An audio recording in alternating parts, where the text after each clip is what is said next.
Alors dans cette vidéo, on va démontrer le résultat du cours qui est dans la démonstration est à votre programme, qui consiste à dire que si une fonction f est deux fois dérivable et que sur un intervalle, la dérivée seconde est supérieure et positive, supérieure ou égale à 0, alors ça voudra dire que la courbe représentative de la fonction f est partout au-dessus de ses tangentes sur l'intervalle i.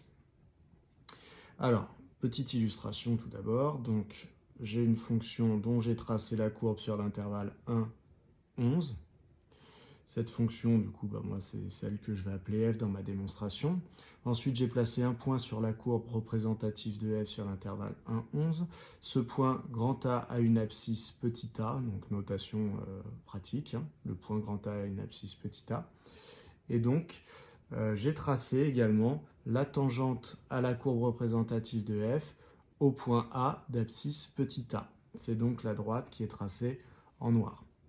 Donc l'idée, c'est que si jamais ma fonction petit f a une dérivée seconde positive, eh bien ça voudrait dire que ma courbe est au-dessus de chacune de ces tangentes. Alors qu'est-ce que ça veut dire être au-dessus de chacune de ces tangentes? Ça veut dire que, regardez, si je bouge le point A sur la courbe, eh bien, je me rends compte que, vous voyez, à tout moment, la courbe est au-dessus de la tangente en noir. La tangente en noir change, bouge, vous voyez, en fonction de la position du point A, mais pour autant, ce qui reste tout au long du fait que ça bouge, c'est que ma courbe rouge est au-dessus de la droite noire. Voilà, donc c'est ça que je vais essayer de démontrer, c'est que si ma fonction f a une dérivée seconde qui est positive sur un intervalle, ça veut dire que je serai dans ce cas de figure, c'est-à-dire que ma courbe sera toujours au-dessus de ses tangentes. Alors la méthode qu'on va utiliser pour démontrer cela, c'est que déjà, on va voir ce que ça veut dire qu'une courbe est au-dessus d'une droite. Eh bien, ça veut dire, regardez ici, je vous ai placé ici pour x0. Donc là, je me place dans un cas bien précis. Je fixe mon point A, je trace ma tangente. C'est ce que je vais faire dans ma démonstration, c'est que je vais fixer l'abscisse petit a de la tangente que je vais étudier. Et puis, je vais étudier, du coup, à savoir si la courbe est au-dessus ou en dessous de cette fameuse tangente. Pour ce faire, je vais créer une fonction phi qui va me calculer, vous voyez, une fois que le a est fixé, eh bien, qui va me calculer en fonction de l'abscisse, je vais essayer de prendre le bon point, qui va me calculer en fonction de l'abscisse que je me fixe, eh bien, la distance qu'il y a entre la courbe et la tangente. Donc, c'est une distance algébrique, c'est-à-dire que si je suis dans le cas de figure sur mon graphique, vous voyez, la distance est positive puisque je vais faire l'image de x0 par la fonction f moins l'image de x0 sur ma tangente, ici. Et donc, ça va me donner une distance positive si l'image par la fonction f était supérieure à l'image sur la tangente, et ce sera négatif, du coup, si jamais la courbe est en dessous de la tangente, puisque l'image par la fonction serait plus petite si la courbe était en dessous. Donc en faisant l'image la plus petite moins l'image la plus grande, j'obtiendrai un nombre négatif. Donc moi, mon but, ça va être de créer cette fonction qui, quand je bouge x ici, elle me donne cette fonction, je vais l'appeler phi, et bien elle me donne la distance qu'il y a entre les deux courbes. Donc je répète, distance algébrique, c'est-à-dire que si elle est positive, c'est que c'est la courbe rouge qui est au-dessus de la tangente noire. Et si ce résultat phi est négatif, c'est que c'est la courbe rouge qui est en dessous de la courbe noire. Donc c'est vraiment ça l'idée du raisonnement, c'est je me fixe un petit a dans l'intervalle 1, 11. Et ensuite, une fois que je me suis fixé ce petit a, je crée la fonction phi qui va me calculer la différence entre l'ordonnée du point de la courbe rouge qui a pour abscisse petit x et l'ordonnée du point de la courbe noire qui a pour abscisse petit x. Je fais cette différence, je regarde. Si elle est positive, courbe rouge au-dessus de tangente. Si elle est négative, courbe rouge en dessous de tangente. Donc je vais créer tout d'abord cette fonction phi. Alors, comment je vais la créer? Eh bien, je vais la créer de la manière suivante. Je vais dire que... Alors, je vais d'abord me fixer un petit a, comme j'ai dit, l'abscisse du point grand A. donc soit petit a appartenant à l'intervalle grand I. Dans mon exemple, l'intervalle grand I, c'était l'intervalle 1, 11. On pose. Pour tout x appartenant à cet intervalle grand I, je vais créer la fonction différence, la fonction phi qui à x associe la différence entre l'image par la fonction f, c'est-à-dire l'ordonnée du point sur la courbe rouge, et l'ordonnée du point sur la courbe noire. Alors la courbe noire, c'est une tangente. Donc, on connaît l'équation d'une tangente. Donc l'image, je vais l'écrire. L'équation d'une tangente, c'est y égale f' de petit a, qui est l'endroit où on a regardé la tangente. Donc c'est bien le petit a de mon exercice ici, puisque la tangente a été au point grand A d'abscisse petit a, fois x moins petit a plus f de a. Donc si vous vous souvenez plus de cette formule-là, vous retournez voir votre cours de première, puisque c'est vraiment ordonnée sur ma courbe rouge moins ordonnée sur ma tangente. Donc, je peux modifier éventuellement cette écriture. Ça me donne f de x moins f' de a fois x moins a moins f de a. Et enfin, si je veux encore développer un petit peu plus, donc ça me donne f de x moins f' de a fois x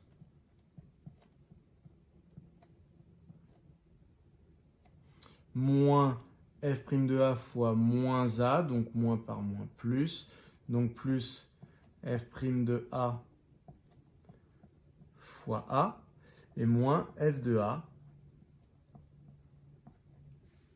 qui est derrière. Alors, l'étape 1,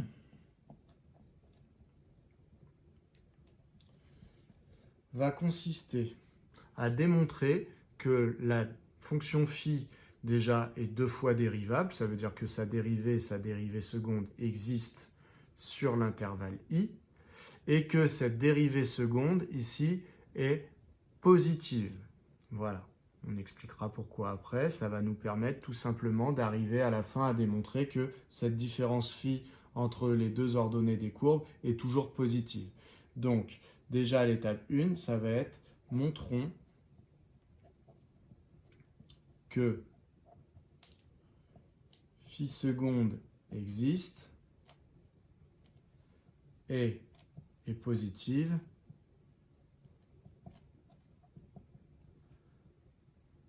sur i.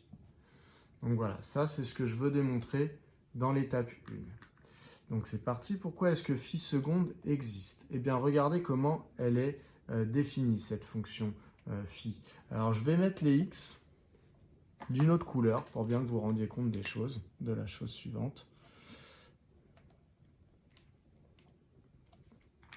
C'est que quand on définit une fonction, on a la variable. C'est-à-dire qu'on dit ici la variable, quand j'écris phi de x, ma variable c'est x.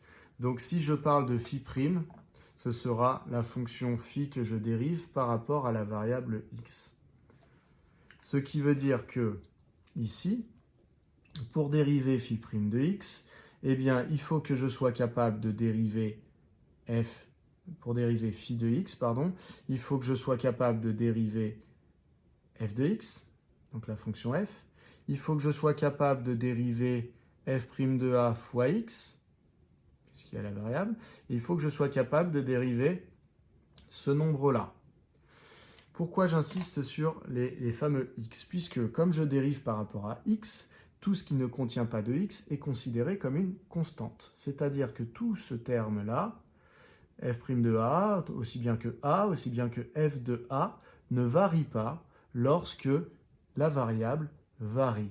Ce qui veut dire que c'est considéré comme une constante dans ma fonction phi, et que du coup, lorsque je dérive par rapport à la variable x, la dérivée de cette constante vaut 0. Alors je sais bien que quand vous voyez des f', des f, etc., vous avez envie de dériver parce que c'est ce qu'on vous a appris avant, mais faites bien attention, il faut vérifier qui est la variable. Donc pourquoi est-ce que phi est dérivable? Elle est dérivable parce que là où je trouve les x dans son expression, eh bien tout était bien dérivable. La fonction f ici est bien 2 fois dérivable puisque c'est dans l'énoncé de mes hypothèses. Donc je vais dire que phi seconde existe car f est elle-même 2 fois dérivable. Et ici, vous voyez, j'ai une constante fois x, donc ça, il n'y a pas de problème pour être dérivé 2 fois. C'est une fonction, en fait, ici, le reste, c'est une fonction polynomiale en x. Même affine en x. Donc, je vais dire phi seconde existe. Donc, phi est 2 fois dérivable. Je peux dire ça comme ça, ce qui revient au même. Phi est 2 fois dérivable sur i, car tout simplement f est 2 fois dérivable sur i. Cette partie-là ne pose pas de problème, c'est une fonction polynomiale. Donc il faut bien insister sur le fait qu'il y avait f à l'intérieur et que f, on avait le droit de le dériver. 2 fois dérivable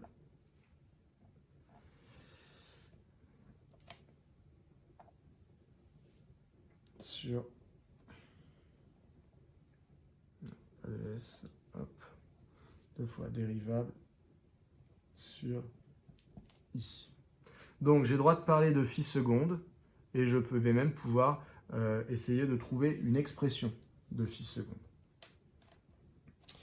Donc et pour tout x appartenant à i, donc pour trouver phi seconde, il va falloir d'abord que je passe par phi prime.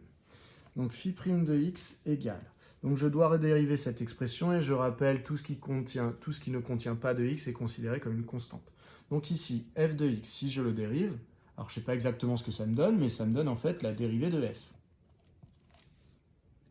Ensuite, ici, j'observe que j'ai un nombre qui est une constante, puisqu'il n'y a pas de x à l'intérieur, multiplié par x. Donc, tout comme quand je dérivais une expression du type 3x, la dérivée, c'était 3, et bien si je dérive une expression du type moins f' de a fois x, la dérivée, ça va être moins f' de a, qui est l'équivalent du 3.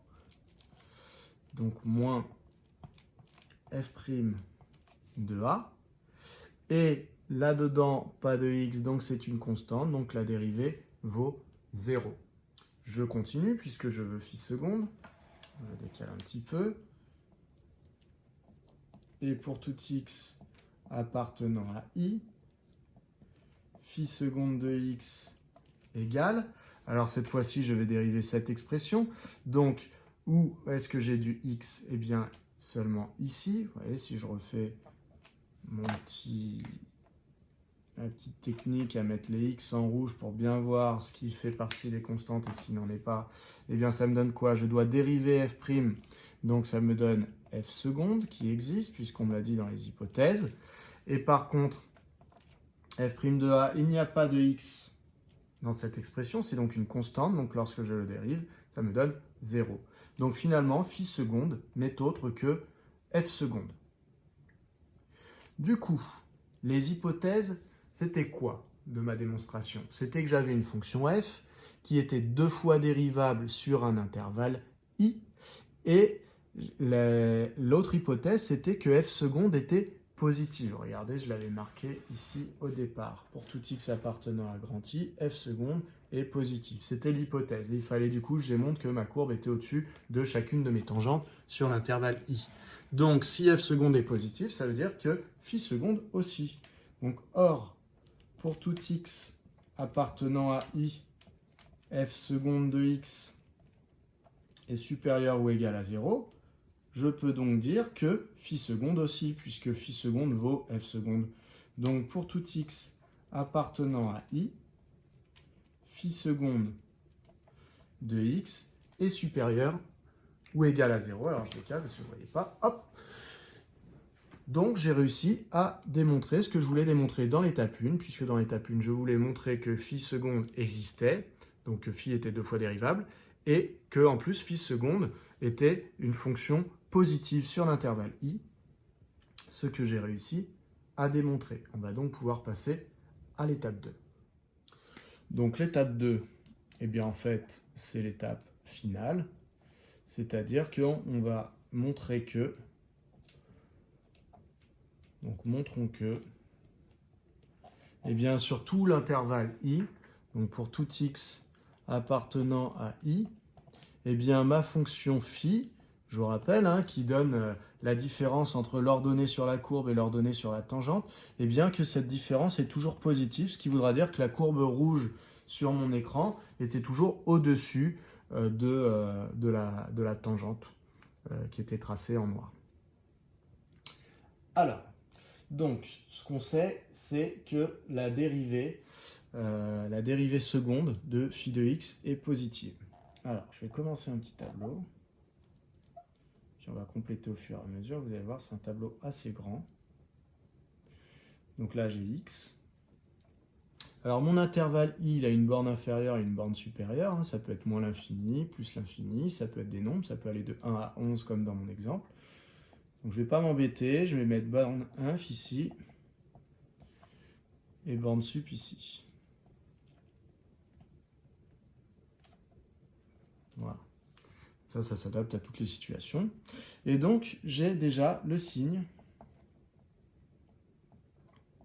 de phi seconde. Et on sait que ce signe, pour phi seconde, on ne voit pas trop ici, hop, pour phi seconde, c'est un signe toujours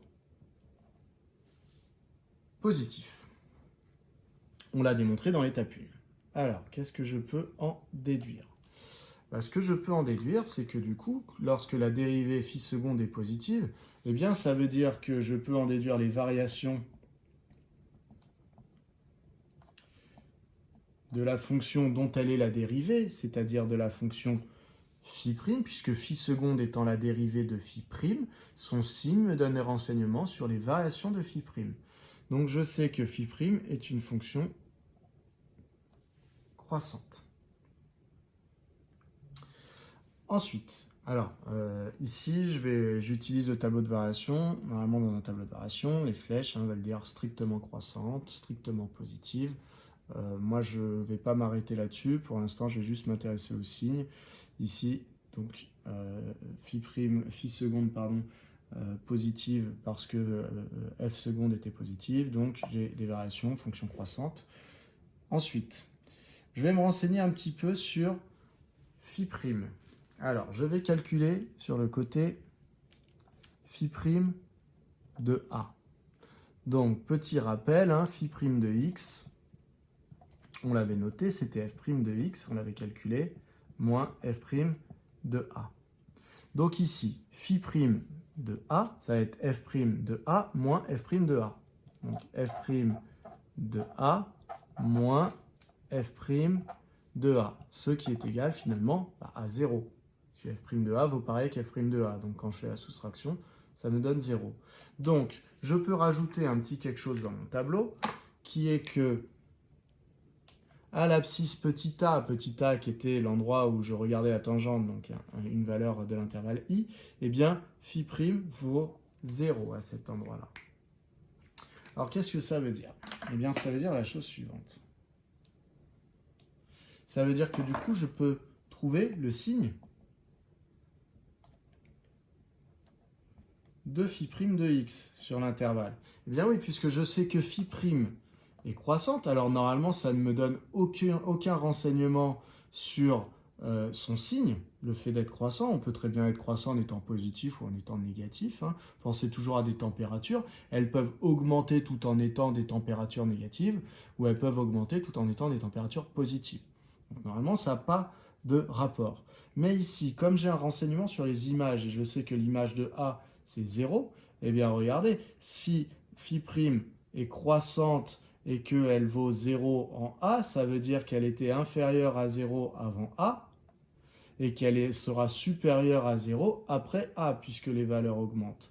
Donc, je peux tout à fait en déduire que phi' sera négatif avant l'abscisse petit a. Ensuite, en petit a, phi' sera égale à 0, comme c'est indiqué ici. Et ensuite, elle sera supérieure à 0, puisque, vous voyez, les valeurs, les images de phi' continuent à augmenter en partant de 0 qui était inscrit ici. Donc j'ai pu deviner le signe à partir des variations. C'est un raisonnement qui revient souvent en mathématiques, hein, d'utiliser les variations avec l'endroit où on a trouvé que la fonction allait s'annuler. Comme je connais le signe de phi', eh bien désormais je peux trouver les variations de la fonction dont elle est la dérivée. Donc variation de phi. Puisqu'ici j'ai le signe de la dérivée, je peux trouver les variations de phi. Comme la dérivée était négative sur la borne inférieure jusqu'à a, eh bien j'ai une fonction phi qui va être décroissante, puis la dérivée étant positive, la fonction phi va être croissante. Donc je vais m'intéresser à la valeur qui va s'inscrire ici. Alors la valeur qui s'inscrit ici, c'est quoi? C'est l'image de a par la fonction phi. Donc c'est phi de a. Donc phi de a, je vais le calculer. Et pour le calculer, je vais reprendre ce que valait phi de x. Alors phi de x, je vous renvoie à la toute première question, à comment on l'avait défini. On l'avait défini en faisant la différence entre l'ordonnée du point d'abscisse x sur la courbe rouge, donc c'est-à-dire f de x, à qui je retirais l'ordonnée du point d'abscisse x sur la tangente. Donc j'avais dit que je retirais, eh bien, grâce à mon équation de tangente, j'avais déterminé, c'était f' de a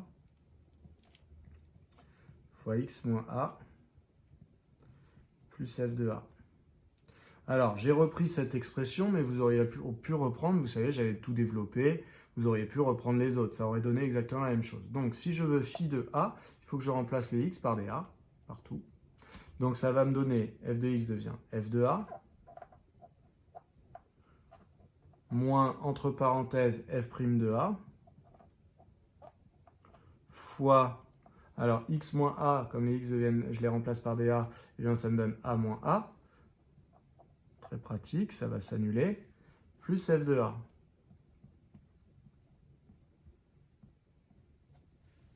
Je peux effacer ça, j'en ai plus besoin. Alors qu'est-ce que ça vaut? Eh bien, ça me donne donc f de a, moins, et là dans ma parenthèse, donc a moins a vaut 0. Donc ça fait 0 fois f' de a. Donc ça donne 0. Ici, ça me donne 0, donc moins 0, donc je ne l'écris pas, et moins f de a. F de a moins f de a, cela me donne 0. Ce qui veut dire que l'image de a par phi, vaut en fait 0. Alors, qu'est-ce que je peux en déduire? Eh bien, je peux en déduire la dernière chose, c'est-à-dire que, regardez, phi a comme minimum 0, ça veut dire que phi est toujours supérieur ou égal à 0, puisque j'avais des images qui diminuent jusqu'à 0, donc sur cette portion-là, elles ne sont pas devenues négatives, et sur cette portion-là, elles réaugmentent mes images, et donc, pareil, elles ne deviendront pas négatives. Donc, lorsque mon minimum est 0, ça veut bien dire que toutes mes images sont positives. Je vais dire donc, alors ça c'était ce qui me servait de calcul, donc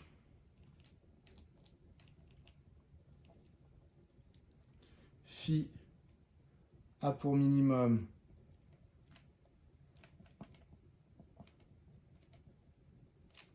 zéro sur i.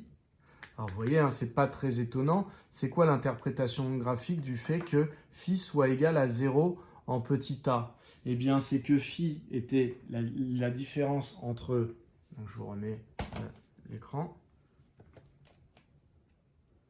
Donc voilà l'écran. L'interprétation du fait que phi soit égal à 0 quand x vaut petit a, c'est le fait que, en fait, c'est la situation où eh bien, mon x ici se retrouve en petit a. Donc, vous voyez, phi vaut bien 0, tout simplement parce que, au point A, comme la courbe est tangente à cette droite, eh bien, les deux points sont confondus. C'est-à-dire que le point grand A appartient à la fois à la courbe rouge et à la courbe noire. Ce qui veut dire que la différence entre les deux images est bien nulle.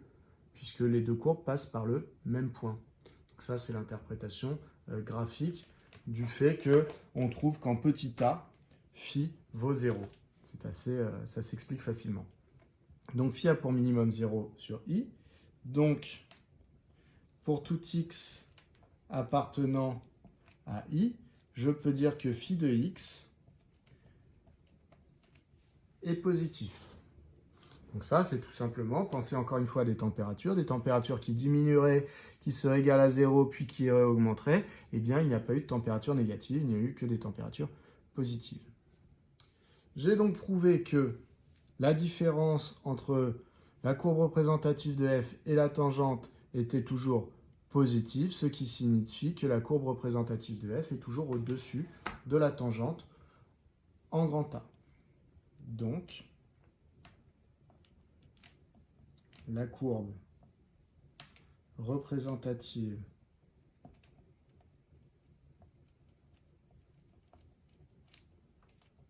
de f est toujours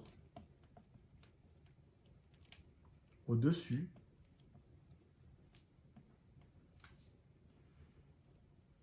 de la tangente à la courbe au point d'abscisse petit a.